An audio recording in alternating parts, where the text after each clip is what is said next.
అలాగే ప్రత్యేకంగా జైరాబాద్ నుండి ఇక్కడికి సంగారెడ్డి నుండి వచ్చేసినటువంటి వారికి ప్రత్యేకంగా జైభీం తెలుపుతున్నాను.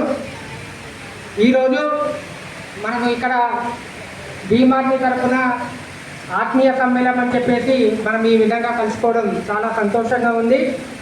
ఇంకా విషయానికి వస్తే మరి స్వతంత్రానికంటే ముందు మనకు 2 ఉద్యమాలు విముక్తి కోసం జరిగిన పోరాటం అయితే, మరి రెండోది దళితులకు, ఎస్సీ ఎస్టీ బీసీలకు నల్లధనం నుండి విముక్తి కోసం అంబేద్కర్ గారు చేసిన పోరాటం రెండవది. మరి ఈరోజు మనకు స్వతంత్రం అనేది ఎస్సీ ఎస్టీలకు బీసీలకు రాలేదనే ఈ సందర్భంగా నేను తెలియజేస్తున్నాను. ఓన్లీ 78 సంవత్సరాల నుండి